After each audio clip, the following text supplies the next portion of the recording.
La conférence s'appelle Homosexualisme et inversion des valeurs, un exemple d'hyperdémocratie. Je m'occupe donc de la partie la plus, on va dire, philosophique de cette affaire qui nous préoccupe. Voilà, je dis ça parce qu'en général, quand je dis je m'occupe de la partie philosophique, il y a la moitié de la salle qui disparaît, donc c'est pour ça que je précise ça au début. Alors, trêve de plaisanterie, donc je voudrais commencer cette allocution en précisant finalement qu'est-ce que l'hyperdémocratie. C'est un concept qu'on trouve dans les sites patriotiques. Il est parfois employé par M. Renaud Camus, d'ailleurs je l'ai lu dans un article récent. Bon, j'en ai pas la paternité, donc qu'est-ce que l'hyperdémocratie? L'hyperdémocratie, c'est le système qui nous caractérise à l'heure actuelle. C'est un système totalitaire parfait, il est assez doux d'ailleurs, mais il est néanmoins parfait. C'est un système totalitaire parfait où chaque mesure qui est décidée par l'oligarchie, c'est-à-dire par des gens extrêmement haut placés, même si c'est une mesure absurde ou choquante ou dangereuse ou tout ce que vous voudrez, chaque mesure décidée par l'oligarchie mondialiste d'ailleurs, faudra le préciser, chaque mesure est accompagnée d'un consentement tacite, très largement majoritaire de la population. Ça, c'est ce que je voudrais essayer de démontrer. C'est pour ça qu'on est quand même dans une période difficile, ce qui ne veut pas dire désespérante. C'est pas tout à fait pareil. Donc pour toute mesure, le processus est le suivant. Pour toute mesure, que ce soit le mariage gay ou autre, ça peut être full d'autres choses, il y a, si vous voulez, cinq éléments à prendre en considération. Il y a d'abord l'oligarchie décideuse, donc les gens très haut placés. Il y a ensuite les idiots utiles, ce qu'on appelle les idiots utiles, c'est-à-dire les gens qui sont résolument pour. On expliquera pourquoi ils sont pour. Ensuite, et ça c'est sans doute le plus grave et le plus crucial, le plus important, il y a une foule immense de ce qu'on appelle une foule immense d'hommes-masse. Alors l'homme-masse c'est un concept issu de la philosophie espagnole des années 20-30, c'est issu d'Ortega y Gasset. Une foule immense d'hommes-masse qui sont des gens zombifiés, totalement indifférents, c'est pas qu'ils soient pour, c'est pas qu'ils soient contre, en gros ils s'en foutent et c'est pour ça que ça marche. Donc une foule immense, une sorte de marais de pleine d'hommes-masse, de Massmenschen en allemand, ou hombre-masse en espagnol, donc ils sont totalement indifférents. Il y a ensuite une frange de gens qui sont contre, mais pour de mauvaises raisons, ça c'est ce qu'on appelle les opposants, qui font effet de repoussoir, on en parlera, et qui sont donc quelque part aussi les agents du système. Les opposants sont aussi les agents du système parce qu'ils sont contre, mais pour de mauvaises raisons, donc on en parlera. Et enfin seulement, on va un peu flatter notre narcissisme, on va dire qu'on en fait partie, il y a une toute petite minorité de dissidents qui, eux, refusent la décision oligarchique et qui savent pourquoi. Voilà, bon, en gros, le décor est le suivant, 5 éléments.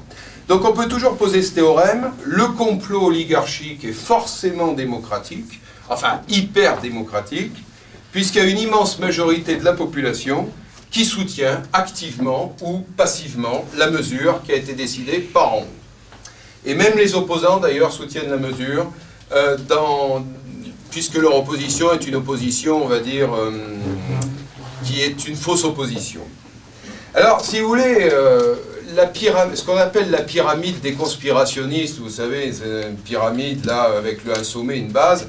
La pyramide des conspirationnistes, moi je crois qu'elle est juste. Il y a une oligarchie au sommet, il y a une base, etc. Elle est juste.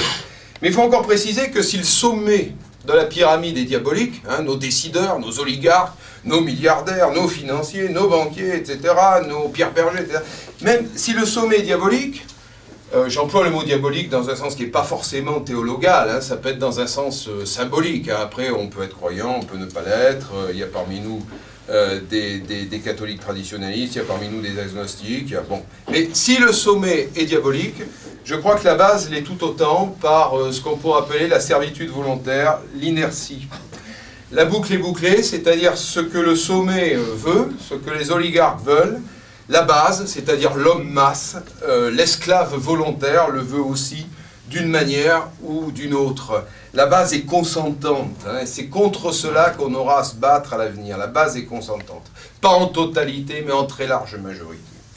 Donc je crois qu'il nous faut adopter dans notre analyse un conspirationnisme amélioré, ne pas se contenter d'accuser le sommet, mais évidemment également s'intéresser à la base, parce que hélas la base la base, elle est consentante, et ce que veut le sommet, le sommet ne pourrait rien décider s'il n'avait pas le consentement de la base.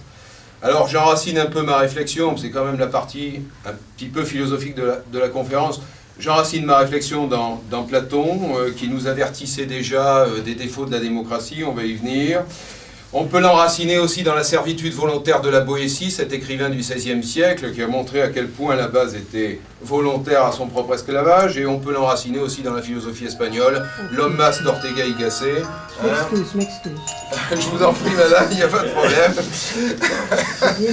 Donc, nous parlerons un peu de ces thèmes. La démocratie chez Platon, qui est une démocratie qu'il analyse en tant que démocratie décadente, la servitude volontaire, l'homme mas, toutes ces choses-là. Si vous voulez, chez Platon, j'introduirai en citant Platon, c'est un peu normal, c'est quand même le père de la philosophie écrite, dont on a les documents, je ne parle pas des présocratiques, mais enfin...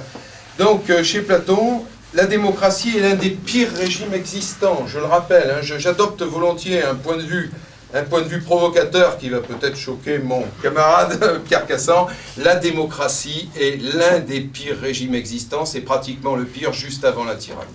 Chez Platon. Donc c'est un régime qui est fondé sur le nivellement par la médiocrité, de la base aux élites, tout le monde est médiocre, relisons Platon. C'est un régime qui vit rapidement au désordre, pour ne pas dire au chaos. J'aurai l'occasion de le rappeler. Ça me fait penser d'ailleurs à ce que disent certains monarchistes, que je salue, parce qu'ils sont aussi mes camarades. Je me souviens d'un débat où Pierre Cassan parlait avec M. Franck Abed. M. Franck Abed, monarchiste, rappelait à juste titre que la loi du nombre ne peut pas être le dernier mot de la politique, parce que, imaginez un instituteur qui admet que la loi du nombre s'installe dans sa classe, je vous laisse imaginer le résultat. Donc méfions-nous de la loi du nombre. Méfions-nous de cette grande masse de gens qui soit s'en foutent, soit sont consentants, soit adoptent des attitudes diaboliques. Je crois que Franck Abed avait tout à fait raison de dire que la loi du nombre ne peut pas être le dernier mot de la politique. Voilà, donc j'ai un peu brossé le décor, c'est un point de vue un peu provocateur. Je ne suis pas en train de dire ici il y a la gentille démocratie contre les méchants, parce que, hélas, la démocratie peut être très très méchante aussi, je tiens à le rappeler. Alors, on va essayer d'appliquer ce théorème au problème qui nous occupe actuellement, qui est donc le mariage gay, ou peut-être d'ailleurs le mariage LGTB, puisque j'imagine qu'il est lesbien, gay, bi, trans peut-être. Donc on va essayer d'appliquer ce théorème, là, le théorème des 5 éléments, je pourrais l'appeler comme ça, au problème du mariage gay. Alors commençons par le premier élément, qui est l'oligarchie décideuse. L'oligarchie décideuse, il existe en effet en France et ailleurs, mais en France, un minuscule lobby homosexualiste, je dis bien homosexualiste et non pas homosexuel, dirigé par M. Pierre Berger, un milliardaire, qui n'est pas un lobby qui n'est pas représentatif des homosexuels du quotidien. D'ailleurs, beaucoup d'homosexuels du quotidien qui sont contre M. Berger, et totalement hostiles à M. Berger. Donc, un minuscule lobby homosexualiste, derrière lequel se cache d'ailleurs éventuellement, et ça fait un peu peur, un lobby pédophile. Alors pourquoi je dis ça ? Voir par exemple La Vilaine Lulu, bande dessinée d'Yves Saint-Laurent, qui est un grand ami et compagnon, j'imagine, de Pierre Berger, une bande dessinée sexuellement très douteuse, où on voit une petite fille qui couche avec des vieillards et qui torture des enfants. Et cette bande dessinée très douteuse avait déjà été encensée par la critique germano-pratine, c'est-à-dire les paléobobos, les bobos de l'époque. Cette bande dessinée avait déjà été encensée par les intellos fumettes de l'époque en 1967, lors de sa parution. Donc voilà, bon, je sais bien qu'on ne peut pas réduire un homme à une bande dessinée, mais il n'est pas impossible que se cache également un lobby assez dangereux. Bon, on va dire le lobby de La Vilaine Lulu, tiens, ça nous évitera de dire autre chose. Bon. Donc, il y a un minuscule lobby homosexualiste, ça c'est vrai, et derrière lequel se cache peut-être effectivement aussi un lobby pédophile. Bon. Derrière ces minuscules lobbies français ou autres, il y a bien sûr, je crois, des liens troubles avec la finance internationale. Monsieur Berger est très riche, bon, c'est une banalité que de le dire. L'adoption et l'achat d'enfants est également un truc de riche, il faut le rappeler. C'est totalement banal, ce que je dis, c'est une banalité affligeante, mais enfin, c'est avant tout un truc de riche. Donc on a un projet, je pense... alors il y a ça, il y a donc des liens avec la finance internationale, avec tout simplement bon, la richesse au mauvais sens du terme, c'est pas qu'être riche soit un péché. Mais bon, là, l'être de cette façon-là, c'est un peu gênant, on va dire. Il y a un lien, je pense, entre ce mariage LGTB et il y a un lien avec le projet planétarien, le projet mondialiste, le complot, parce que moi je crois quand même au complot, le projet planétarien de casser les structures traditionnelles des peuples européens. Il faut quand même rappeler que nous vivons en Europe occidentale. L'Europe occidentale, depuis très longtemps, elle est structurée en gros par un papa, une maman et des enfants. Là aussi, c'est d'une banalité affligeante de leur... Mais il y a, alors attention, il y a en Asie et en Afrique, je ne suis pas anthropologue, hein, je ne peux pas vous en parler savamment, mais il y a en Asie, en Afrique et peut-être dans l'Amérique précolombienne des systèmes qui n'étaient pas celui-là, qui n'étaient pas le système papa, maman, les enfants. D'accord, on est bien d'accord. Mais en Europe occidentale, c'est tout de même, soyons quand même un peu traditionnalistes, tout de même, c'est quand même le système papa, maman, les enfants qui a prévalu. Bon. Donc, il y a une volonté, je pense, de cette oligarchie planétarienne, mondialiste, de casser ce système traditionnel. Je rappelle d'ailleurs que, par exemple, même si la Grèce... on l'étudie en philosophie, on connaît Platon, Aristote, etc. Même si la Grèce antique connaissait l'homosexualité, voire la pédérastie, la Grèce antique n'a jamais songé une seule fois à en faire un mariage. Vous ne trouvez pas chez Platon une valorisation du mariage homo, par exemple. Vous pouvez trouver chez Platon des références à l'homosexualité. Vous ne trouverez pas vive le mariage LGTB. Vous pouvez relire Platon, vous ne trouvez pas. Bon. Donc voilà pour l'oligarchie décideuse, hein, premier élément de ce que j'appelle le complot. Je sais que vous n'avez pas toujours bien vu, mais bon. Deuxième élément, les idiots utiles. Je ne vais pas en parler très longtemps, les idiots utiles, bon, on les connaît, c'est ce qu'on appellerait dans nos milieux patriotiques les oiseaux de gauche. Les oiseaux de gauche, excusez, moi par certains côtés je suis un homme de gauche, par certains côtés je suis un homme très à droite aussi, donc bon, je parle des oiseaux de gauche. Allez, on va dire ça comme ça, pour ne fâcher personne.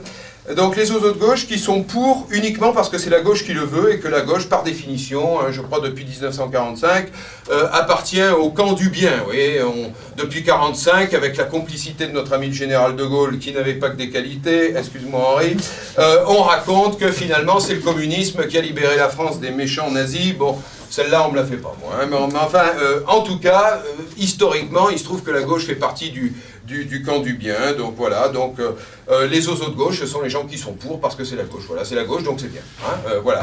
Je rappelle par exemple l'épisode comique et tragique de Clémentine Célarié, une actrice célèbre, qui le soir de l'élection de monsieur, comment il s'appelle le président, je ne sais plus, j'oublie son nom, le soir de l'élection du président de la République, avait crié, en virevoltant sur une place publique, on est enfin libre, je me sens libre, enfin vous voyez, bon, donc ça fait très branché, comme ça, d'être pour, ça fait réac d'être contre. Il faut dire en gros que les oiseaux utiles, les idiots utiles, pardon, les oiseaux de gauche sont frappés par une maladie de l'âme qui s'appelle la néophilie. La néophilie, c'est le culte du nouveau. Hein, donc si c'est nouveau, forcément c'est bon. Et ça, c'est ça, bon, voilà.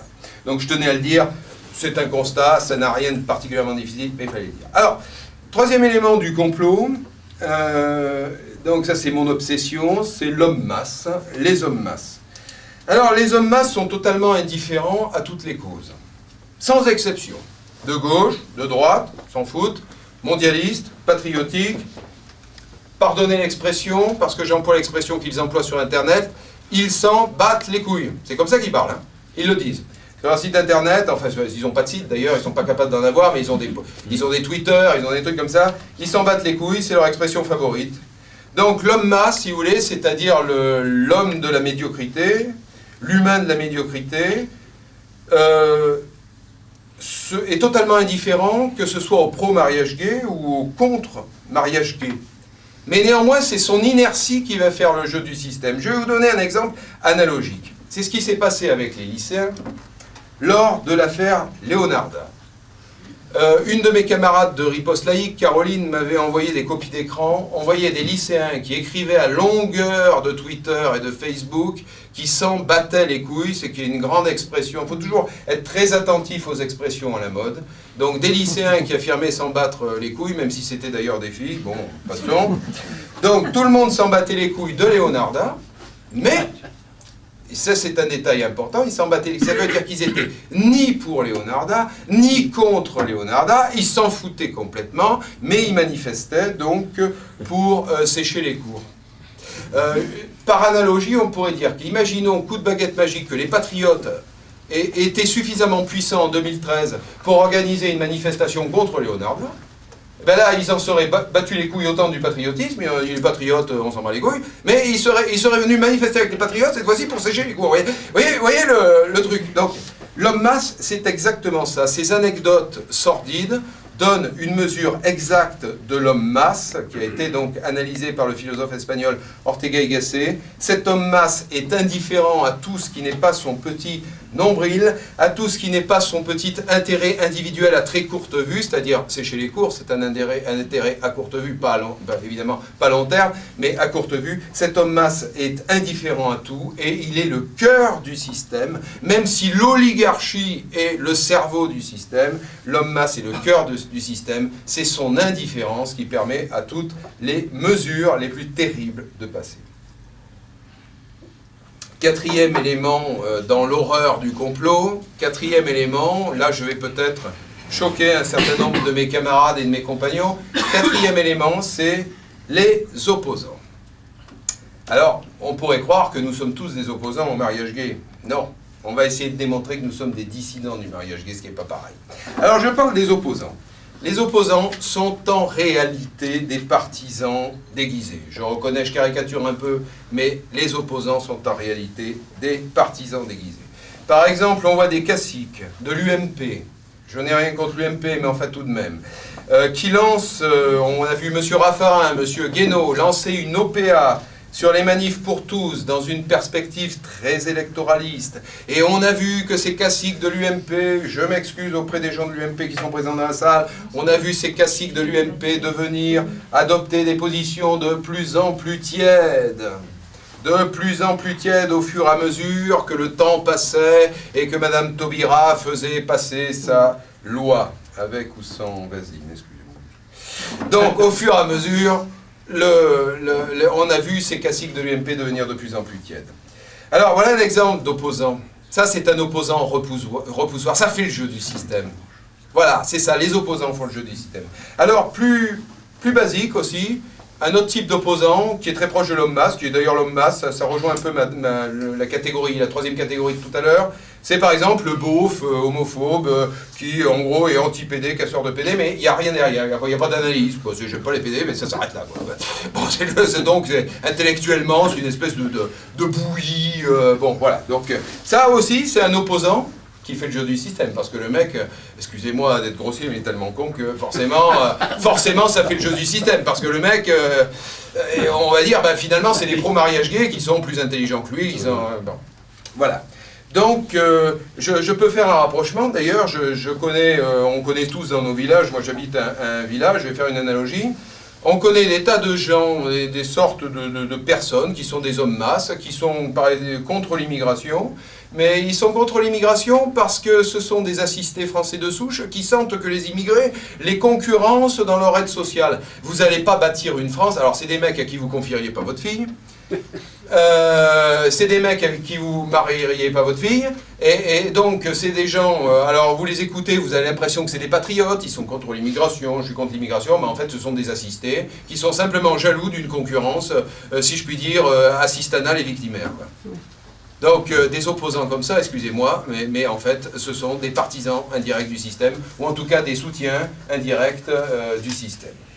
Alors maintenant on va essayer un peu de flatter notre narcissisme, on va quand même essayer de dire qu'on est beau, voilà, que nous sommes tous beaux dans la salle. Il reste donc cinquième élément, l'élément hors complot, si je puis dire. Bon, on va dire que c'est nous, voilà, on va se faire plaisir.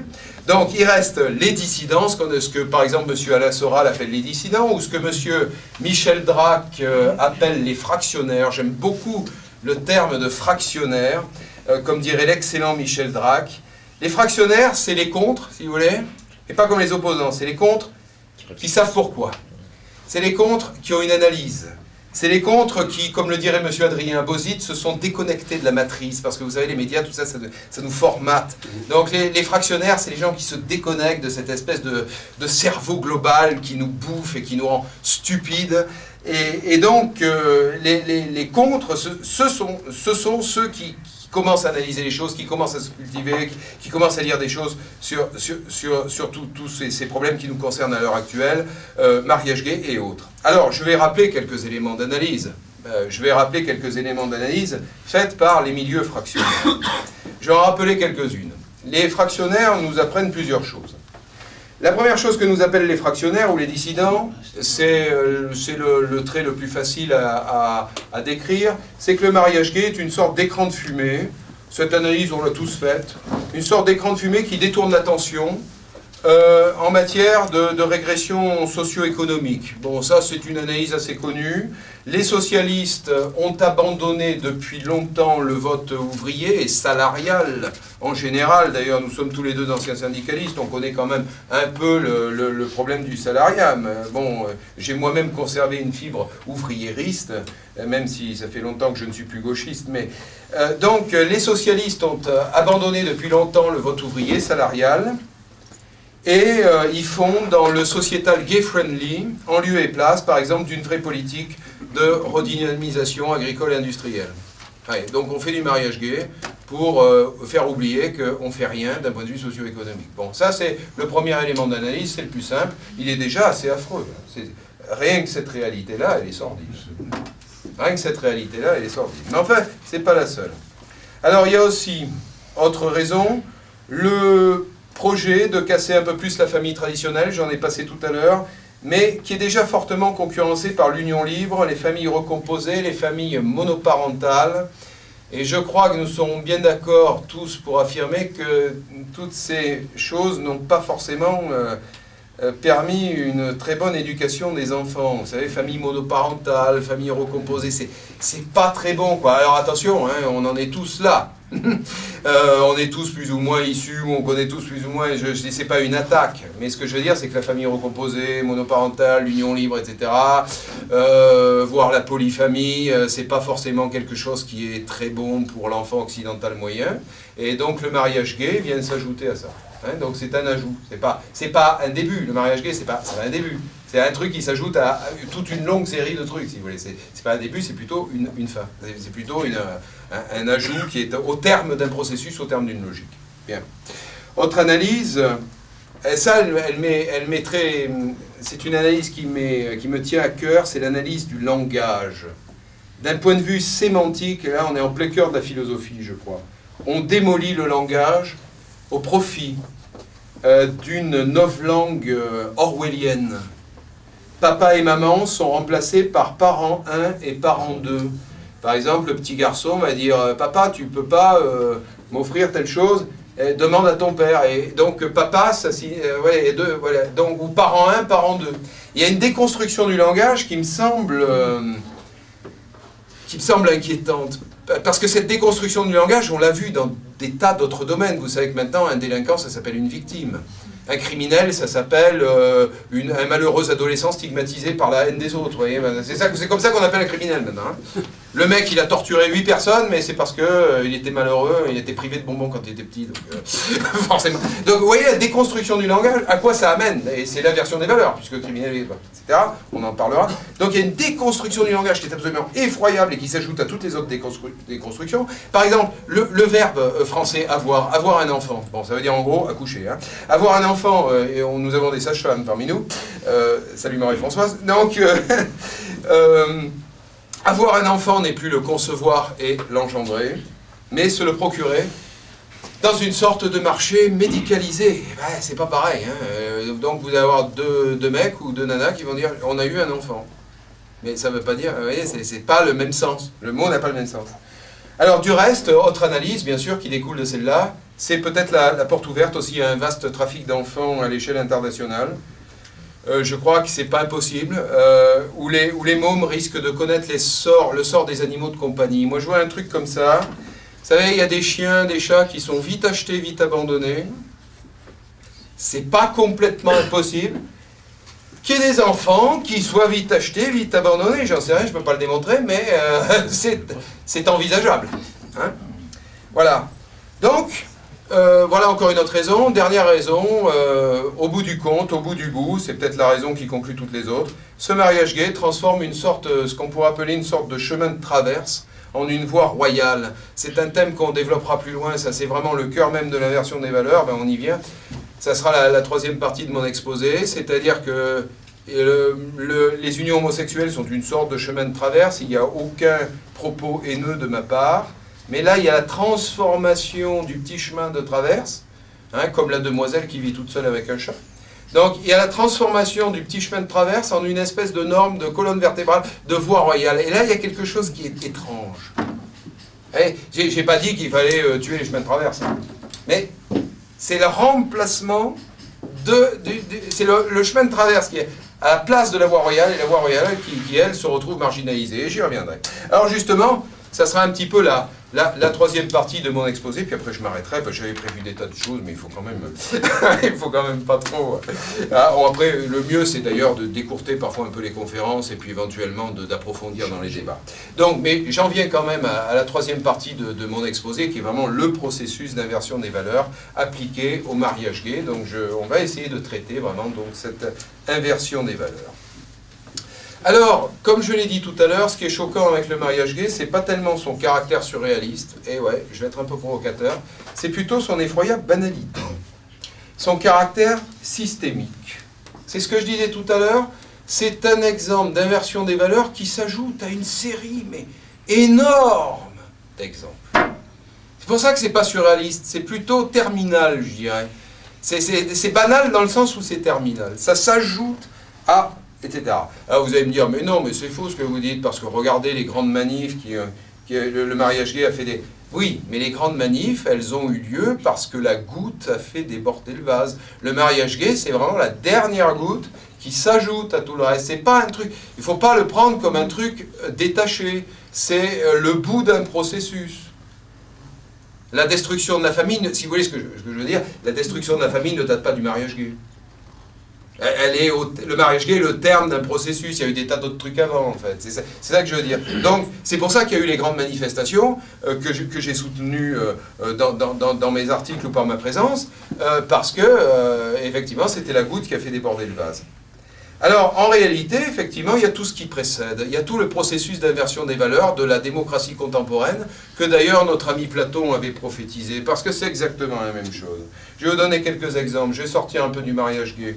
L'illettré est devenu savant, le criminel est devenu victime. Les politiciens moralisateurs multiplient les immoralités. Plus ils ont d'affaires de casserole au cul, pardonnez-moi l'expression, plus ils donnent des leçons de morale. Les élèves font la leçon au maître. Les unions hors mariage deviennent des sortes de mariages. Les accouplements enfantent. Voilà. Tout cela est devenu extrêmement banal. Alors effectivement, notre ami Platon, au IVe siècle avant Jésus-Christ, l'avait très bien dit dans un livre qu'il faut, si vous avez des curiosités, relisez-le, parce que c'est à la fois très drôle et en même temps terrifiant. Il faut relire le livre 8 de la République de Platon, qui est un long dialogue, qui fait presque 500 pages. Mais dans le livre 8, il y a Socrate, qui explique à ses disciples, alors que Socrate vit dans une démocratie qui est déjà affaiblie, corrompue, clientéliste, pourrie par la démagogie, il y a Socrate qui explique à ses disciples que la démocratie est pratiquement le pire des régimes, et que c'est un régime d'inversion des valeurs. Il n'emploie pas le mot inversion des valeurs, mais l'idée y est. Alors, c'est quoi le processus de l'inversion des valeurs? C'est très simple, c'est un processus en deux temps. Vous allez voir, on croirait de la physique ou de la mécanique. Alors d'abord, la démocratie, affaiblie, finissante, corrompue, développe une passion de l'égalitarisme, qui n'est pas l'égalité. Alors, au nom de l'égalitarisme, l'ancienne valeur, qui est tout en haut de la hiérarchie, se retrouve rabaissée au même niveau que son contraire, qui est tout en bas. C'est ce qu'on disait par exemple avec le maître et l'élève. Alors autrefois il y avait le maître et il y avait l'élève, et c'est quand même le maître qui commandait, quoi. Bon. Là, le maître et l'élève se retrouvent par égalitarisme. Vous avez là par exemple tout le devenir de l'éducation nationale depuis quelques décennies. Le maître et l'élève se retrouvent vous voyez, à égalité. Nivellement par le bas, bien évidemment. Hein. C'est pas la passion de l'égalité par le haut à laquelle notre ami Tocqueville appelait dans la démocratie en Amérique. Non, non, c'est vraiment la passion de l'égalité par le bas. Hein. Et puis après, deuxième processus d'inversion des valeurs, c'est le bas qui se renverse et qui devient le haut, c'est ce qu'on trouve par exemple, bientôt, enfin c'est pas bientôt, c'est maintenant, donc c'est par exemple l'élève qui donne des ordres au maître, qui lui fait la leçon et qui le terrorise. Alors, les descriptions de Platon sont très précises. Il dit, par exemple, parce qu'à son époque, il y avait des esclaves, c'est l'esclave qui finit par donner des ordres à son propriétaire. Alors, excusez-moi, mesdames, c'est les femmes qui donnent des ordres à leur mari. C'était très mal vu chez les Grecs, hein, je sais, ça va peut-être vous choquer. Mon propos est un peu... Donc, Platon le dit très bien, donc là, les femmes portent la culotte. Bon, je sais, je vais me faire des ennemis, hein. Bon, c'est pas grave. Pareil, alors aussi les hommes et les animaux. Il y a une description très drôle. Socrate dit à ses disciples que les animaux bousculent les humains dans la rue. Ça, c'est un... Regardez, il y a plein d'affaires de pitbull. Hein. C'est un peu ça. Bon, alors, Platon, il cite les chevaux, les ânes, mais voilà. Donc, les animaux sont plus dressés. Pour le problème de l'immigration, Platon dit, c'est bizarre, les étrangers donnent des ordres aux autochtones. Le passage y est. C'est pas exactement ces mots-là, mais le passage y est aussi chez Platon. C'est l'étranger qui donne des ordres à l'autochtone, qui pourtant est le seul à pouvoir avoir le droit de voter. Et pourtant, c'est... Ouais, voilà. Les fous donnent des ordres aux sages. Les justes sont sous la terreur des criminels, les justes passent pour des criminels, et les criminels passent pour des justes. Alors, pour le mariage gay, je vais quand même pas tarder à m'arrêter, je sais que je suis un peu long. Pour le mariage gay, ben, je crois que nous en sommes à la première phase, et non pas la deuxième, ça veut dire que ça peut être encore bien pire. Nous en sommes à la première phase et pas la deuxième. Alors, au nom de l'égalité, qui est d'ailleurs le grand cheval de bataille de nos amis les socialistes gouvernementaux, au nom de l'égalité, l'institution matrimoniale... excusez-moi, au nom de l'égalité, l'institution matrimoniale, qui implique des devoirs personnels et patrimoniaux, c'est extrêmement difficile d'être marié. Hein. Il faut s'occuper de ses enfants, de sa famille. Enfin, c'est pas... Le mariage, c'est pas une partie de rigolade. Hein. Il faut arrêter l'hédonisme, parce que maintenant, les gens... Tout est rigolade pour les gens. Non, le mariage, c'est un truc sérieux.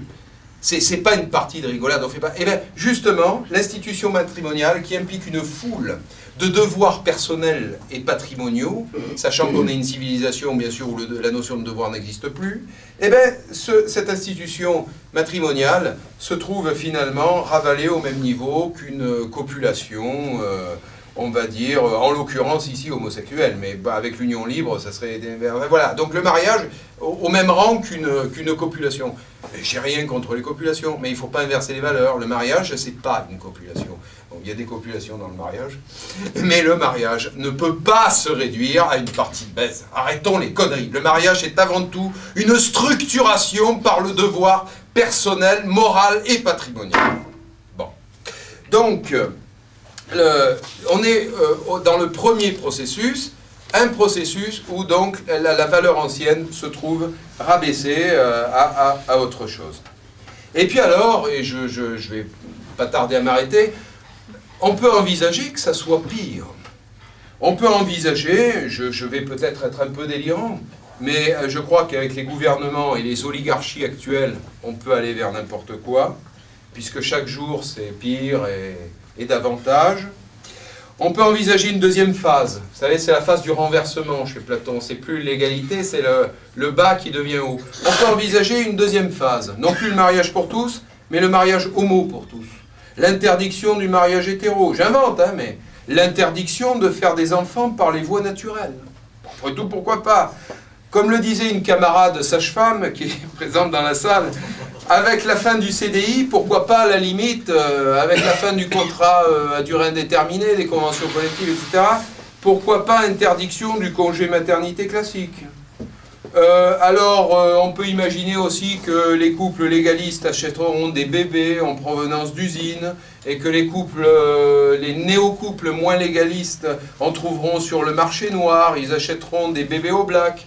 Tiens, comme par hasard, d'ailleurs, dernièrement, il y a eu une affaire de trafic d'enfants et d'adolescents volés par une bande de Roms. On a vu ça, c'est un fait, ça s'est passé dans les journaux et partout. Donc. Alors, on peut aussi envisager des manipulations génétiques dans les usines à bébés, le bébé parfait. Alors ça, je mets en garde contre ça, je ne suis pas généticien, mais j'ai une toute petite culture scientifique. Vous savez, quand vous améliorez une plante ou un animal d'un côté, ça peut le bousiller de l'autre. Hein. Ça peut être le même gène qui engendre deux effets. Hein? Bon. Donc vous voyez, manipulation génétique des enfants, alors ouais, vous avez un beau bébé, il est comme vous le souhaitez, et puis à 20 ans, il canne parce qu'il a une grave maladie, enfin, tout est possible. Alors on peut, avec nos oligarchies mondialistes planétariennes qui sont devenues folles, tout est possible. Je vais développer une analogie. Dans l'éducation nationale, nous avons connu et nous connaissons encore un truc qui ressemble au mariage pour tous. Ça s'appelle, vous avez dû en entendre parler, la réussite pour tous. Avec la réussite pour tous, qui est la grande thématique structurelle de l'éducation nationale satanique à laquelle j'appartiens malheureusement, avec la réussite pour tous, eh ben, ça a été l'échec pour tous. Même les bons élèves, comme ils vivent sous la terreur des mauvais, ils deviennent mauvais. Mais, et ça c'est très important, c'est la réussite pour tous, qui est l'échec pour tous au sens objectif du terme, parce que le niveau baisse, mais avec des taux de réussite staliniens au baccalauréat. Plus ça va, plus les gens ont leur bac. Moi j'ai des élèves qui n'ont jamais assisté à mon cours et qui ont eu leur bac, hein, sans problème maintenant. C'est stalinien le truc, hein. Tes 90% tu les as, hein. Je ne sais pas comment ils... mais enfin bon voilà. Donc on peut imaginer qu'avec le mariage pour tous, ça va être, je crois, le divorce et la foire d'Empagne pour tous. Il y a une nouvelle qui a d'ailleurs fait rigoler tous les milieux patriotiques, il y a un couple gay qui s'est marié, et le soir même, il y a un mec qui a tabassé l'autre mec, bon ça finit en prison, enfin bon. Donc ça va être vraisemblablement la foire d'Empoigne pour tous. Mais on aura des taux de mariage affolants, quoi. Le mec, il se mariera le lundi, se tabassera le mardi, et puis il est en prison le mercredi. Donc, et puis on peut envisager toutes les catégories, les mariages avec une femme, un homme, un chien, un pot de fleurs, sa propre grand-mère, son propre grand-père, une poupée gonflable, ou encore des partenaires multiples. On peut imaginer le polypartenariat. D'ailleurs, il n'y a pas que la polygamie, on en a parlé sur la thématique de l'islam, mais le polypartenariat, on peut, etc. Donc, les chemins de traverse sont devenus la voie royale. La voie royale. C'est exactement ça, l'inversion des valeurs, c'est quand vous avez des chemins de traverse qui sont devenus la voie royale. Allez, encore 2 minutes et je conclus. Alors on notera qu'il n'y a pas d'homophobie particulière dans ce que je raconte. On ne dit pas que la voie royale ne devrait comporter aucun chemin de traverse, ça je l'ai toujours dit. Moi je ne suis pas pour la voie royale ou la voie... mais après tout, comme je dis, la vieille demoiselle qui vit toute seule avec ses chats, elle est aussi dans un chemin de traverse, puisqu'elle n'est pas mariée. Donc, je n'ai pas dit qu'il fallait tuer les vieilles, etc. Bon, les vieilles demoiselles ou les chats, ou je ne sais pas quoi. Enfin, bon. Donc, on n'est pas en train de dire qu'il ne faut pas de chemin de traverse, mais là, par contre, ce qui est quand même hallucinant, c'est qu'on a transformé la norme en marginalité, la marge, même si elle est tolérable. Certaines marges sont tolérables, mais on a transformé la marge en norme.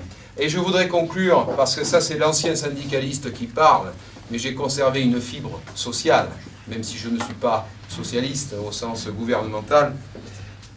J'aimerais faire un rapprochement pour conclure avec un thème socio-économique. Avec la destruction du CDI, contrat à durée indéterminée, avec la destruction des conventions collectives et sans doute dans un certain temps du statut de la fonction publique, parce que je pense qu'il est quand même menacé aussi, ce sont les contrats précaires. On pourrait presque dire les non-contrats qui sont devenus la norme. Et les bons vieux emplois stables sont devenus une monstruosité, une marginalité. C'est-à-dire que si vous avez un emploi stable, vous êtes un monstre. Vous voyez comme quoi les voies royales deviennent des chemins de traverse et les chemins de traverse deviennent des voies royales. Alors pendant le débat, on pourra peut-être poser la question que faire. Je voulais faire un exposé sur la question que faire. Je crois que je peux m'en arrêter là. On aura l'occasion de l'approfondir. Voilà, merci de m'avoir écouté. Voilà.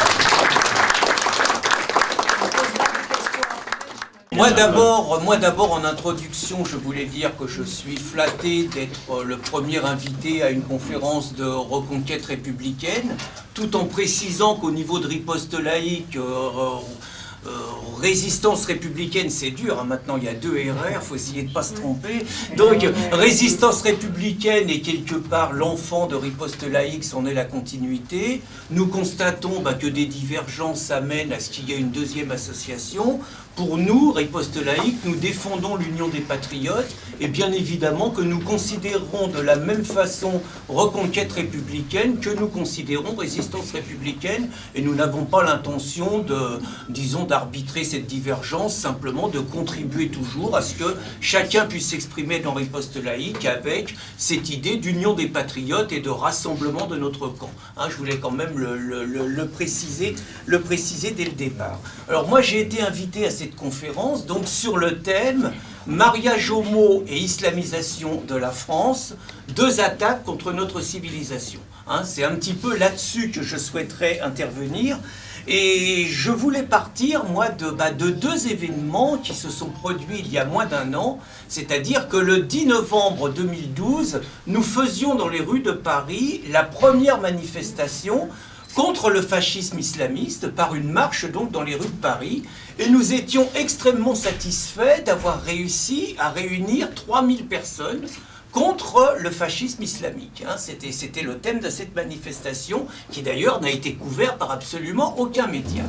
Et 3 mois plus tard, personnellement, j'étais donc à la première grande manifestation contre le mariage dit pour tous, qui est le mariage homo et l'adoption homo, et j'avoue que sur les trottoirs, je regardais ces centaines de milliers de personnes qui passaient, je les comptais, il y en avait 1 million, et je ne pouvais pas m'empêcher de me poser la question, quoi, comment ça se fait que nous n'arrivons à mettre que 3000 personnes dans la rue contre le fascisme islamique et que nous mettons 1 million de personnes contre le mariage homosexuel.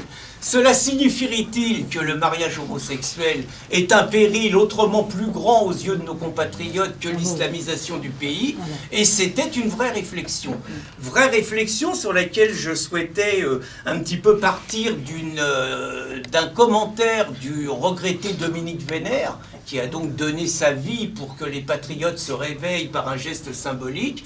Et donc le jour de sa mort, Dominique Vénère sur son site écrivait cette phrase. Donc d'abord, il félicitait, puisqu'il s'est suicidé quelques jours avant une nouvelle manifestation du 26 mai. Et donc Dominique Vénère disait d'abord naturellement qu'il se félicitait de la prochaine grande mobilisation qu'il allait y avoir contre ce qu'il appelait l'infâme loi Taubira. Mais en même temps, Dominique Vénère écrivait « Les manifestants du 26 mai ne peuvent ignorer cette réalité ». Il parlait donc de l'islamisation de la France et du grand remplacement. Et il disait « Le combat ne peut se limiter au refus du mariage gay. Le grand remplacement de population de la France et de l'Europe, dénoncé par l'écrivain Renaud Camus, est un péril autrement catastrophique pour la France. » Donc, et nous avons été dans notre camp confrontés à des approches totalement différentes sur le mariage homo et sur la mobilisation qu'il y avait. Il y a des personnes de notre camp qui, à mon avis, avec beaucoup de maladresse, ont attaqué frontalement les manifestants contre le mariage homo, expliquant que c'était finalement des mobilisations homophobes, que c'était des mobilisations totalement impulsées par la hiérarchie catholique, et que les imbéciles qui manifestaient contre le mariage homo mais qui n'étaient pas dans la rue contre l'islamisation étaient complètement des blaireaux. Ça m'a paru d'une grande maladresse, et je pense qu'au contraire, notre rôle était d'expliquer justement à ces manifestants que le mariage homo et l'islamisation de la France se situait dans un cadre qui visait depuis 40 ans, depuis les années post-68, qui visait à saper ce qui s'appelle les piliers de notre civilisation et de nos valeurs démocratiques. Et il me semble que nous avions l'occasion de faire preuve de pédagogie dans cette situation. Et je crois donc qu'il faut revenir sur... Pour moi, la mobilisation contre le mariage homo marque un coup d'arrêt, et c'est ça qui est intéressant, à 45 ans d'offensive d'idéologie post-68. Et je crois que c'est un début de, quelque part, de reconquête anti-valeurs de mai 68. Et je voulais m'appuyer sur, je vous recommande vraiment, une vidéo d'un agent soviétique qui s'appelle Yuri Bezmenov. Je ne sais pas si quelques-uns l'ont vu. Yuri Bezmenov a fait une vidéo en 1985. Il était passé, c'était un agent du KGB, et il était donc passé à l'Ouest, il était passé donc aux États-Unis. Et Yuri Bezmenov, dans cette vidéo, explique dans le contexte de la guerre froide Union soviétique-États-Unis, qui est un contexte qui n'est pas forcément celui de la France d'aujourd'hui. Mais malgré tout, il donne des grands axes. C'est-à-dire que Yuri Bezmenov explique quelles étaient les armes de subversion soviétiques contre ce qu'il appelait le monde libre et contre notamment les États-Unis et toutes les puissances occidentales. Il expliquait que ça se situait en 3 parties. Il expliquait qu'il y avait une subversion idéologique, une manipulation de l'opinion et une guerre de l'information. Avec un objectif, c'est que plus personne ne soit capable, au bout d'une génération d'étudiants, puisqu'il expliquait que ça se passait essentiellement par l'endoctrinement d'une jeunesse à qui on faisait passer quelque part des valeurs qui étaient totalement contraires aux valeurs du pays. Et donc Youri Bezmenov expliquait que plus personne, au bout d'une génération, et encore moins au bout de 2 générations, n'était capable de défendre ses propres intérêts, ceux de sa famille, ceux de sa communauté ou ceux de son pays. Et Youri Bezmenov expliquait qu'au bout de 2 générations, ce qui est à peu près ce que nous connaissons aujourd'hui, il fallait minimum, en supposant qu'aujourd'hui, nous décidions de reprendre une éducation, de remettre au cœur de l'éducation des enfants, de toute une jeunesse et tout, les valeurs qui sont les nôtres, il faudrait minimum entre 15 et 20 ans pour réussir à inhiber ce travail de 2 générations qui a été fait en France. Si là, il est dans le contexte Union soviétique, États-Unis. D'ailleurs, chose intéressante, sa démonstration est magnifique. Il n'empêche que quand vous l'écoutez, vous avez l'impression que les Russes ont totalement réussi leur offensive idéologique aux États-Unis. Or, il fait cette conférence en 1985, et en 1989, le mur tombe, à la surprise générale, et c'est la fin du communisme. Donc, comme quoi, de temps en temps, l'histoire n'est jamais toute faite, et les plus belles théories, il peut toujours se passer. Mais cette idéologie, cette explication de Bezmenov, il suffit de la voir dans ce que Jacques expliquait sur l'inversion des valeurs, et voir quand même depuis 40 ans, sur des sujets fondamentaux comme la nation, comment depuis 40 ans, on a totalement inversé ce qu'était l'éducation que nous avions auparavant. Je vous rappelle que Jaurès expliquait que la nation, c'était la seule richesse qui restait aux pauvres. Vous avez un dessin de Jacques Faisan qui est absolument très parlant. Jacques Faisan fait une 30aine de personnes. Vous avez le Russe qui dit vive l'Union soviétique. On dit que c'est un patriote russe. Vous avez l'Américain qui dit vive les États-Unis. On dit que c'est un patriote américain. Vous avez le Cubain qui dit vive Cuba. Vous avez 20 exemples. Et vous avez le Français qui dit vive la France. Et on dit franchouillard, raciste et xénophobe. Je crois que c'est le résumé un petit peu de ce travail de déstructuration de la nation. On parlait de l'autorité. Je veux dire, aujourd'hui, la police, le discours qu'on nous véhicule depuis 2 générations, fait qu'aujourd'hui, on est capable de qualifier la police de force d'occupation dans les quartiers. Comme si, finalement, la police, c'était la Gestapo dans les années 40. On est capable de véhiculer l'idée de l'enfant roi. On est capable, en France, de mettre une amende à un père qui a mis une fessée à son fils, qui avait quand même été un petit peu grossier avec lui, pour dire qu'on est également là dans une idée de perte complètement de repères d'autorité. On est également, moi je voulais compléter, sur la valeur travail. Rappelez-vous quand même que jusque dans les années 68, quand il n'y avait pas de chômage de masse, le travail était la fierté des Français. C'est-à-dire que, y compris, les personnes n'allaient pas s'inscrire au chômage. Un chômeur était considéré comme un parasite et un feignant. Je veux dire, en 2 générations, on a complètement cassé la valeur travail, y compris quitte à faire passer vis-à-vis de nombreux jeunes dans un contexte où on a tiré les salaires vers le bas, le discours qu'il faut quand même être totalement stupide pour aller travailler pour 1 000 € quand on sait qu'on peut gagner exactement la même somme sans aller travailler et en profitant des aides sociales. On a fait passer un discours quand même ahurissant sur une immigration qui est totalement magnifiée, qui est totalement idéalisée, dans une période de chômage de masse. Là encore, moi je vous répète que dans le mouvement ouvrier, dans le mouvement social, en période de chômage de masse, comme ça arrivait dans les années 30, on n'hésitait pas à réclamer l'arrêt de l'immigration et on n'hésitait pas à renvoyer 150 000 Polonais dans leur pays dans les années 1930. Et de la même façon, sur l'insécurité, on a complètement transformé les victimes en délinquants, quelque part, en responsables de leur mal, et on a complètement transformé les délinquants en victimes de la société. Donc tout ça pour dire que c'est dans ce contexte, je reviens, c'est dans ce contexte de casse de tous les repères qu'on est obligé d'avoir ce débat sur le mariage homo et l'islamisation de la France, qui sont réellement deux angles d'attaque fondamentaux contre nos valeurs et contre tout ce qui fédère une société. Et moi je crois que sur ces deux sujets, il y a un homme qui symbolise, c'est pas le seul, mais il y a un homme en France qui symbolise réellement l'offensive et la déclaration, la volonté de détruire notre pays. Cet homme, c'est Jacques Attali. Et je crois que Jacques Attali symbolise absolument 40 ans de discours post-68 destructeurs de la France. Par exemple, Jacques Attali, en 1981, Mitterrand vient d'être élu. À l'époque, il n'a pas 60 ans. Hein. Donc, à l'époque, il réclame l'euthanasie pour les personnes âgées. Alors, il n'est pas trop clair s'il faut le faire à 60 ans, s'il faut le faire à 65 ans, s'il faut le faire à 62 ans. Mais cet homme-là explique que l'euthanasie est nécessaire pour la survie d'une société, sauf si on démontre que la vieillesse peut être porteuse de richesse pour une société. C'est-à-dire, en gros, la vieillesse doit être une marchandisation, sinon c'est un scénario soleil vert.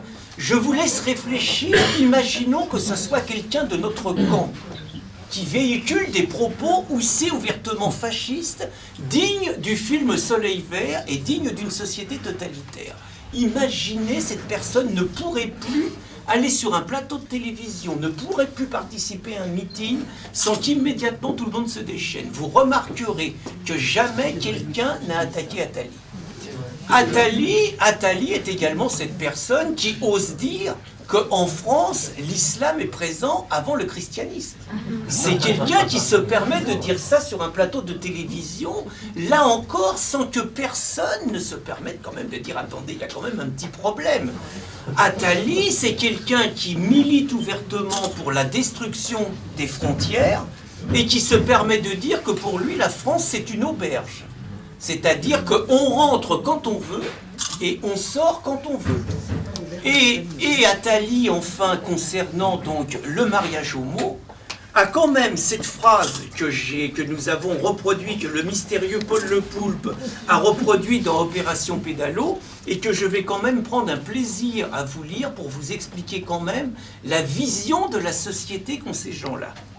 Donc Attali, qui est évidemment en émoi devant la beauté du mariage homo et tout ce qui va se passer, a ces mots inoubliables. Nous allons lentement vers une humanité unisexe, où les hommes et les femmes sont égaux sur tous les plans, y compris celui de la procréation. Chacun veut, et c'est naturel, avoir les mêmes droits. Travailler, voter, se marier, avoir des enfants. Et rien ne résistera à juste titre à cette tendance. La sexualité se séparera de plus en plus de la procréation.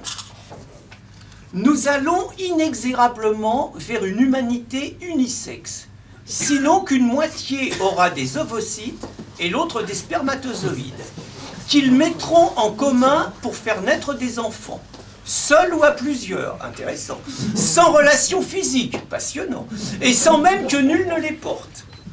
Accessoirement, cela résoudrait un problème majeur qui freine l'évolution de l'humanité.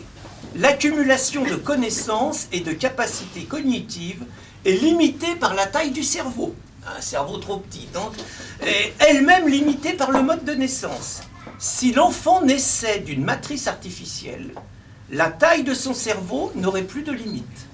Après le passage à la station verticale, qui a permis à l'humanité de surgir, ce serait une autre évolution radicale à laquelle tout ce qui se passe aujourd'hui nous prépare.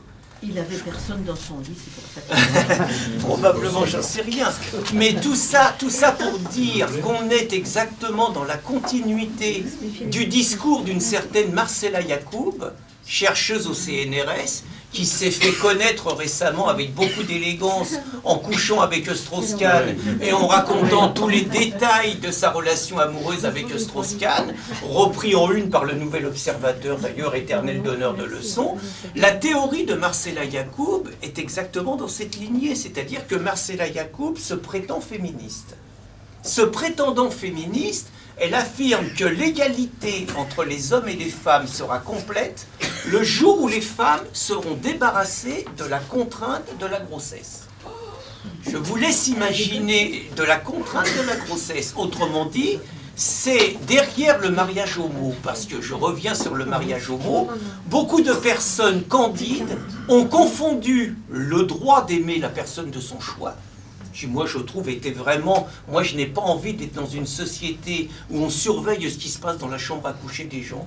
Moi j'ai vraiment envie d'être dans une société où on peut aimer la personne de son choix, quel que soit son sa religion, la couleur de sa peau, ses idées et tout. Vraiment, je trouve que les sociétés occidentales sont parfaites. On n'est pas dans des sociétés islamistes où, si vous n'êtes pas dans le modèle dominant, vous avez des manifs, vous avez des lynchages et tout. On n'est pas là-dedans.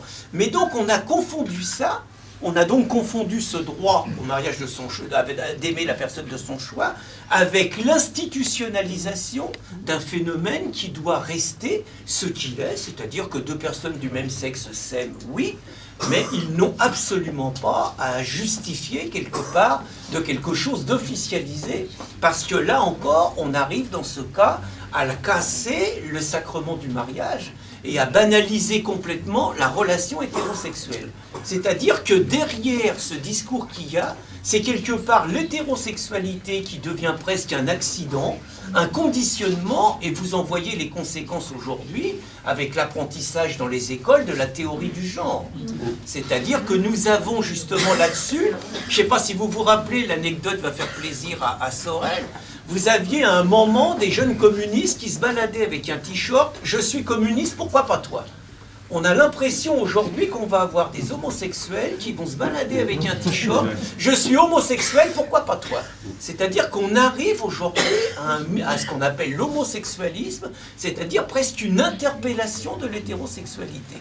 Et vous avez notamment dans les écoles, vous avez aujourd'hui nos gamins qui vont être éduqués sur des bouquins « Papa porte une robe ». Et alors, mais c'est quand même ce qui est prévu dans les bouquins de l'éducation nationale, c'est-à-dire, quelque part, la volonté de casser un repère de famille, et ce n'est pas un hasard. Si ceux qui veulent casser les nations, ceux qui veulent casser les notions de frontières, sont également ceux qui veulent casser la famille. Parce que la nation, les frontières et la famille, ce sont des axes, ce sont des choses qui protègent. La nation, les frontières, ça protège le citoyen face à une immigration qui n'est pas souhaitée, face à des volontés de politique économique protectionniste, face à la concurrence de marchés qui ne se font pas dans les mêmes conditions. On ne peut pas accepter une concurrence avec des enfants qui font des produits par rapport à un salarié français qui a des conventions collectives, qui a un salaire, qui a des acquis. Donc les frontières protègent. De la même façon, la famille protège. La famille protège le couple, la famille protège l'enfant, la famille protège quelque part face à la loi de la jungle. Et donc on assiste un petit peu, je crois que c'est intéressant de décortiquer ça, sur le fait que ceux qui veulent l'abolition des frontières sont ceux qui veulent casser la famille, sont ceux qui depuis 40 ans militent contre l'institution du mariage, et qui d'un seul coup, par miracle, découvrent les vertus du mariage quand il s'agit des homosexuels. On a quand même l'impression que, mis à part quelques curés de gauche et les homosexuels, il n'y a plus grand monde aujourd'hui qui avait envie de se marier et qu'on réhabilite le mariage, on essaye via les homosexuels. Et donc, je rebondis donc sur la continuité, c'est l'islamisation de la France. C'est bien évident qu'il y a une complémentarité, justement. L'islamisation de la France casse complètement tous nos repères, toutes nos valeurs, tous nos modèles, toutes nos conquêtes progressistes, tout ce qui est égalité des hommes et des femmes, tout notre modèle laïque, tout notre modèle républicain. Et nous en sommes, je parlais tout à l'heure depuis 1968, nous en sommes à la fin d'une première phase. C'est-à-dire nous en sommes à 30 ans d'islamisation forcenée du pays. Regardez en 30 ans la progression du voile. Regardez en 30 ans la progression du halal. Regardez en 30 ans la progression du nombre de mosquées. Je vous rappelle qu'en 1985 en France, il n'y avait que 4 mosquées. Nous sommes aujourd'hui en France, moi j'aime beaucoup l'UMPS. Les gens vous disent qu'UMPS, ça veut dire une mosquée par semaine. C'est la réalité quelque part, c'est-à-dire que les statistiques en France vous montrent qu'ils poussent en France comme des champignons une mosquée tous les 5 jours. Regardez la multiplication des agressions fomentées par des personnes de religion musulmane contre nos compatriotes. On parlait de l'insécurité. Regardez l'instrumentalisation qui est faite dès que les musulmans inventent une agression. Parce que ça également, c'est quand même un phénomène très intéressant. À partir du moment où les musulmans ne sont pas agressés, tout simplement parce que les Français soit ont conscience d'un certain rapport de force, soit ne sont pas forcément belliqueux. Donc on est obligé d'inventer une voilée agressée à trappe. Il s'avère que c'est un faux témoignage. Un tag sur une mosquée, où c'est d'ailleurs intéressant, c'est écrit en arabe et les mots d'ordre sont anti-catholiques. C'est quand même un petit peu intéressant que des catholiques puissent connaître l'arabe et tag des mots d'ordre hostiles aux catholiques. On découvre que c'est l'imam qui a fait lui-même le tag. Le viol, soi-disant le viol de la jeune fille au Mureau. On découvre qu'elle a inventé ça de toutes pièces. L'agression par des skinheads avec une crête rouge à trappe par 2 skinheads d'extrême droite, à trappe.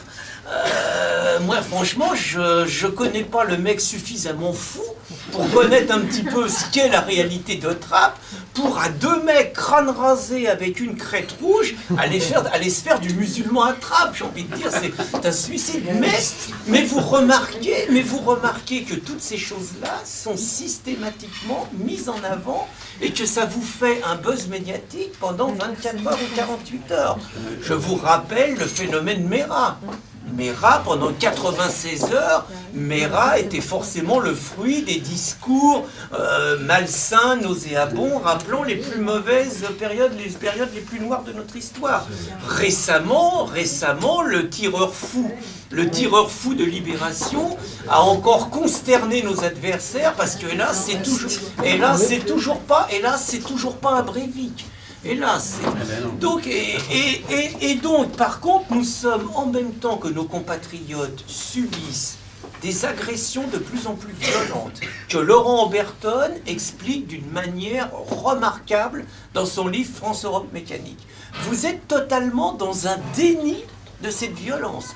Nous sommes non seulement dans un déni de cette violence, mais nous avons une garde des Sceaux, Christiane Taubira, elle-même naturellement victime d'une campagne raciste nauséeuse ces derniers temps et tout, donc qui remet en liberté. C'est quand même ça qui est en train de se passer, c'est que la loi Taubira sur le carcéral va remettre en liberté des délinquants et des racailles multirécidivistes et mettre en danger délibérément, comme ces 2 jeunes femmes de Colombes qui ont été massacrées, mais réellement massacrées et violées par un garçon qui n'aurait jamais dû sortir de prison.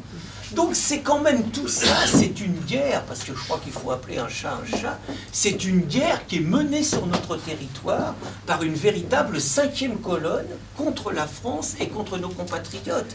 Et pour ceux qui ont encore des doutes de cette réalité, je vous renvoie à ce mardi où la France s'est qualifiée donc 3-0, ouf, on a gagné et tout, d'accord, mais où vous avez vu dans la rue, non pas les supporters français, mais vous avez vu des supporters algériens faire une démonstration de force, de conquête et de violence contre les forces de l'ordre avec un message très clair. La rue est à nous. La rue est à nous et la France sera musulmane un jour. Je crois que si on ne comprend pas ce message qui est véhiculé dans ce genre de démonstration, qui est exactement la même chose que les prières musulmanes, c'est-à-dire qu'on assiste de plus en plus, on parlait des territoires perdus de la République, on assiste de plus en plus à une stratégie de conquête en peau de panthère. Je vous parlais donc des 30 dernières années, il est bien évident qu'on arrive à un carrefour.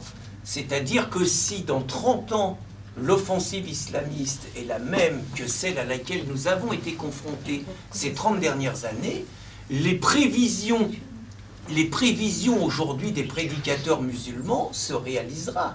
Et la France, comme exactement c'est la théorie de l'islam, je vous rappelle que la théorie de l'islam, il y a la terre de l'islam et il y a la terre de guerre. Et qu'une terre de guerre, aujourd'hui, il considère d'art à l'arbre que la France est une terre de guerre. Mais une terre de guerre ne peut durer qu'un temps. C'est-à-dire qu'une terre de guerre n'a de sens qu'à partir du moment où la terre de guerre devient une terre d'islam. Et je crois que c'est de plus en plus une conquête par pan du territoire et tout, qui nous guette avec, et Michel Onfray, qui est pourtant le contraire d'un horrible facho comme nous sommes parfois de manière crapuleuse qualifiés, Michel Onfray lui-même, récemment sur un plateau de télévision, a semé la consternation chez les belles âmes de gauche, en disant que très clairement, dans 50 ans, il suffisait de regarder la situation, il suffisait de regarder les données démographiques pour dire que dans 50 ans, la France et l'Europe seraient islamisées. Je veux dire, le scénario qui se met en place est celui-ci.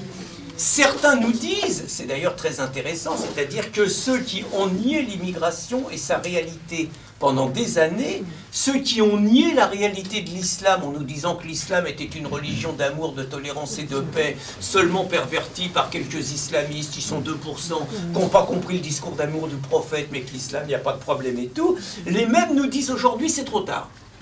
Les mêmes nous disent, les immigrés sont là, il faut faire avec, il y a 10 millions de musulmans en France, il faut faire avec, l'islam est là, il faut faire avec, et puis il faut s'adapter. Ça peut être une version, c'est-à-dire qu'on a le droit de vouloir mourir, on a le droit de vouloir se suicider, on a le droit d'estimer qu'après tout, la civilisation occidentale, la civilisation française, ce qui fait la spécificité de notre modèle, un modèle de liberté, un modèle de démocratie, et moi je suis vraiment un farouche partisan de la démocratie, pour moi c'est la loi du nombre qui compte, et je fais une parenthèse amicale à Jacques, quand il justifie ça en disant si dans une classe, le maître et l'élève c'est la démocratie, voyez le bordel, non, le maître et l'élève c'est pas la même chose. Le maître c'est l'adulte, il est porteur de l'autorité, et les élèves, qu'ils soient 10, 50 ou 100, ils obéissent à l'adulte. Là, c'est pas la loi du nombre. Mais donc, nous sommes dans un modèle démocratique, nous sommes dans un modèle de liberté de conscience, nous sommes dans un modèle de liberté d'expression, nous sommes dans un modèle de beauté artistique, nous sommes dans un modèle de liberté amoureuse qui est quand même très très important. C'est clair qu'on a le droit d'estimer qu'après tout, les civilisations sont faites pour disparaître, et que la nôtre, on met un mouchoir dessus, nous on va fermer les yeux, nos enfants, nos petits-enfants, après tout, en Espagne, ils ont eu l'islam pendant 8 siècles, ils en sont sortis, faut peut-être en passer par là. C'est une façon de voir les choses. On peut estimer qu'il y a peut-être une autre façon de voir les choses. Et donc, dans ce cas-là, ce qui est intéressant au niveau des patriotes, des républicains, des laïcs que nous sommes, c'est de dire aujourd'hui qu'est-ce qu'il faut faire. C'est l'intérêt notamment du livre de René Marchand, Reconquista ou Mort de l'Europe, mais c'est aussi l'intérêt. Et là, je crois qu'au niveau... c'est vraiment capital d'avoir un argumentaire solide face à celui qui nous est opposé. Bien souvent, on nous dit, par exemple, au nom de la laïcité, vous ne pouvez pas lutter contre l'islam. Parce que la laïcité, c'est pas la lutte contre les religions, c'est la laïcité, c'est le droit de croire ou de ne pas croire, c'est seulement la séparation du religieux et du politique. On a accepté ça avec le catholicisme, on doit accepter ça avec l'islam. Piège mortel. C'est-à-dire que c'est considérer que l'islam est une religion. Et si on considère que l'islam est une religion, on est prisonnier des principes laïques. Donc on est obligé de développer un principe, c'est que l'islam est un modèle totalitaire, un modèle guerrier, un modèle conquérant qui avance derrière des habits religieux pour imposer un modèle de société où seul l'islam peut continuer à exister.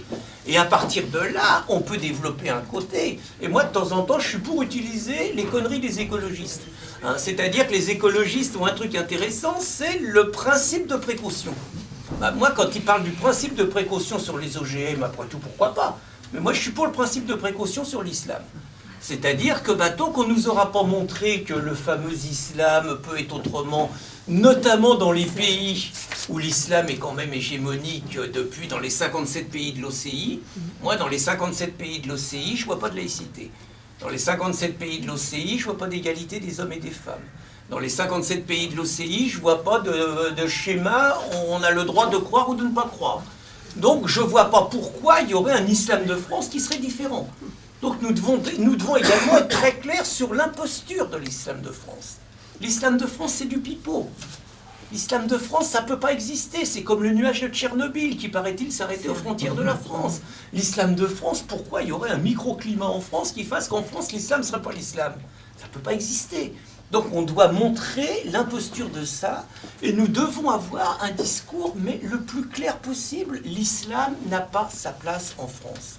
Je crois qu'il faut arrêter aujourd'hui. On a mené des batailles partielles. Alors on s'est battu contre le voile à l'école en 2003.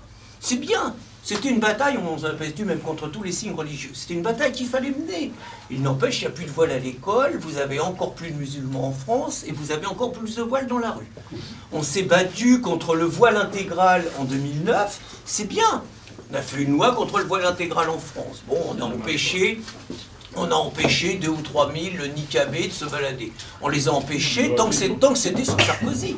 Parce qu'aujourd'hui, avec le gouvernement Hollande élu par 93% de musulmans, parenthèse, donc redevable des musulmans et totalement en place par le survote musulman, avec le gouvernement Hollande, ils ont compris la combine.